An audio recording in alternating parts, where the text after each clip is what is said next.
Welcome back to the Sunday Footy Show on this Anzac Day. And again, we extend our thanks to all the servicemen and women who've given so much for this country. At the MCG yesterday, it was Melbourne up against the Tigers. And I think even Melbourne supporters were just a little concerned about this one, thinking, oh, the bubble's going to burst. And Jack Reel kicked the first 2 goals, and it looked like the Demons need to get their hands on the footy, and they did. Bolt was very good, Baker was good, but Christian Salem, I thought his first half was terrific. Christian Petrarca was great as well. But it gives me great pleasure to welcome a man... that camera over there, TJ, thanks very much. A man that shored up the Melbourne back line, Adam Tomlinson from the Giants into Melbourne. Welcome to the Sunday Footy Show. No, thanks for having me, guys. Excited. Surge football, Lloydie used earlier on in the program, and you've got those 3 small players, Spargo, Pickett, and a lot of other guys down there putting a lot of pressure on. I'm trying to think of the third one at the moment, Guy Pearce. But you're playing a Richmond style of football, but you're doing it in your own way. Yeah, exactly right. We, geez, you don't have to show this goal. You're exactly right. We've got some really good key players in our forward line, and they're providing a lot of pressure for us. And Neil Bullen was the other one. And we don't have to show that goal either.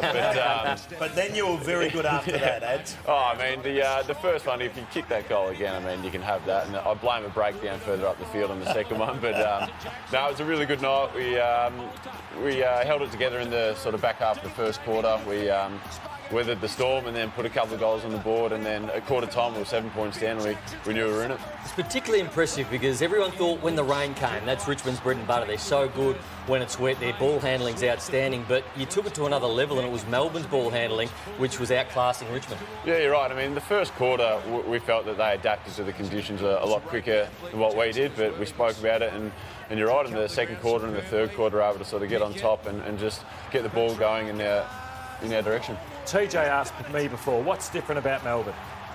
So, in your opinion, what has been the greatest improvement from last year to this year?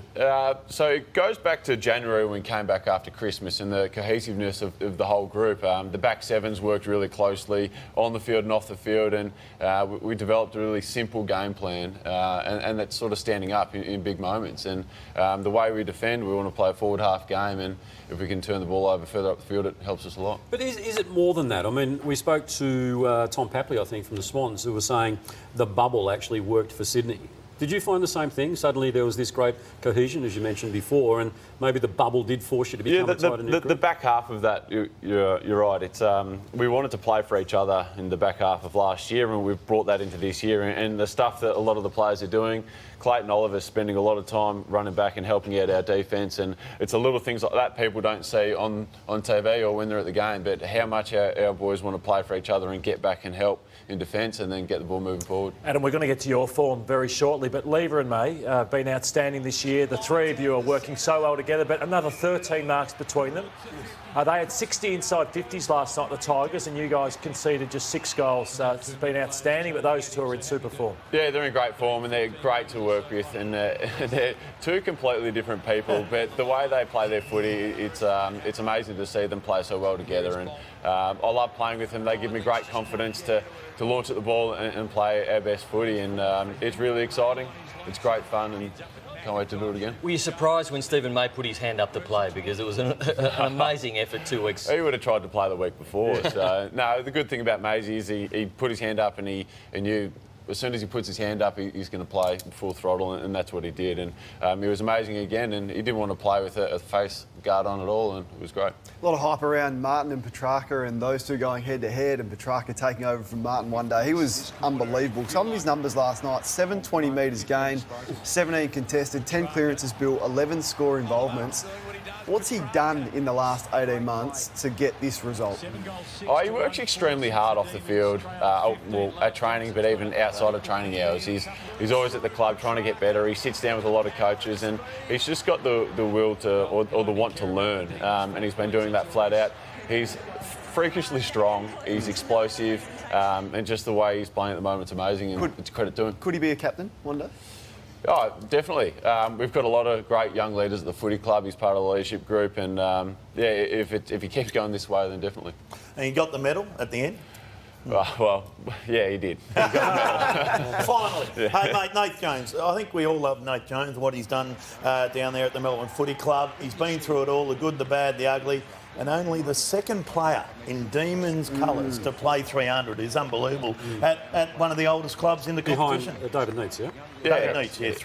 He's an amazing person, Ty Ball, and when I got to the club, he's been nothing but caring and amazing as soon as I walked through the doors. And what he provides for the younger boys coming through, he shows that he can play the role better than anyone, and you don't need to get your 30 touches to play well. And that's what he's done every game this year. And I mean, the week wasn't about him, but at the same time, we wanted to make it about him as much as possible because he's given so much to this footy club and gone through some pretty dark times. And it was an amazing night for his family as well, because we did get to know all the family so well last year, and to see Bobby and Remy run out through the banner, they were so happy, and Jerry on the sideline. Who as had well. the worst kids in the hub?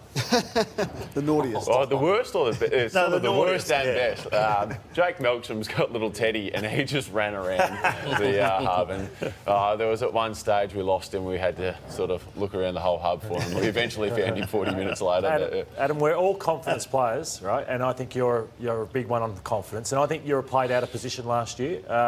The wing role, obviously you fell in and out of the team, but you are now, you're dominating. And a full credit to you, you've worked in well with those two guys. But I've watched you at the Giants and I've seen you take out Nick Revolt because of your engine and your ability to run with those players. How did that come about? Do you go to the coach and say, can I play there, or did they identify this is your spot? Yeah, it's sort of funny how footy's happened for me. I was playing as a key defender at the Giants. Sculls got injured. And we needed someone to go to the wing, and I sort of fell into that position and played some good footy. And then I came to Melbourne, and it didn't work so bad. And I said to Goody, I said, mate, I can play wherever you need me, but I can play centre half back. I know I can. If you ever think you need someone else down there, then give me a go. And the way I was used to playing centre half back at the Giants was completely different to the way they played at Melbourne. So I had to learn a lot in the last 6 weeks. It's a very system-based football defence at Melbourne, whereas at the Giants it was you've got your opponent, you beat your opponent. It was very one-on-one.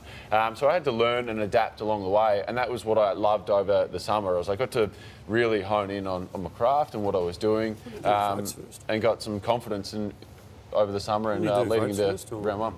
Beautiful. Well done. We'll have a look at some prizes. I normally do the votes first. So Well, I know, I could hear you. I can ask him. Well, let's have a look at the prizes for Tomlinson now. He wins the dozen Callaway Chrome soft golf balls there and Odyssey Tour towel. For Travis Matthew caps there, you'll love them. The Aquila shoes and clothing, been with us for many a year now. You'll love the Aquila stuff there. Bar Fridges Australia, the best bar fridges in Australia, in the world, and still cooling the beers of a nation. Rick's, a pair of Rick's eyewear. Use the code CHOMPERS at rickseyewear.com.au. What is this code chompers? Well, I don't know. Platform 28. Go and how good. Mark O'Reilly. You just go and see Mark O'Reilly and say, I'll have the Irish stew, I please. saw Mark on Calamari. Friday. Neil Mitchell show on 3AW had a lunch there to celebrate his ratings. I still think, I'm not just saying this, the best lunches and dinners in Melbourne. Platform 28. Absolutely. Or the Glen Ferry Hotel. He's got that too. Mark O'Reilly, good fella. Anyway, we'll just concentrate on Platform 28 for the moment. Well, he's got a few other pubs and he sponsors us. And AMFX. Do you know what that is, Tomlinson? I don't. No. It's your very own custom fire pit. Thanks to AMFX, you can get out the back with Frothies May and have a couple and speak to Alan and the team. AMFX metal art, 100% Australian made. And there's the votes. Here's the votes. I thought it could have gone either way for the best man on the ground. Petrarca or Salem. Salem was terrific early. Jake Lever in the back end, and Oliver just continues to get the footy. Yeah. Now, apparently, I've got a button here where it would mute my microphone and I can talk directly to the control room. shut Apparently, up. everything I've been saying is going to air. No, well, we can hear on the panel. Yeah. It's very disturbing. Have I said anything untoward? Because About Adam, but anyway. Okay, then. All right, well, we'll go. Is your dad Brian Taylor's dentist? He was. But not anymore. Not anymore. He retired about 5 years ago. But Is your dad a dentist? he was. So it probably just shows. Hey, I've got a big job for you, 3-year-old man. I met your dad at the MCG once. Can you fix it? He's had every, One of you can fix baby teeth as well. Take some of Tony's and put it in.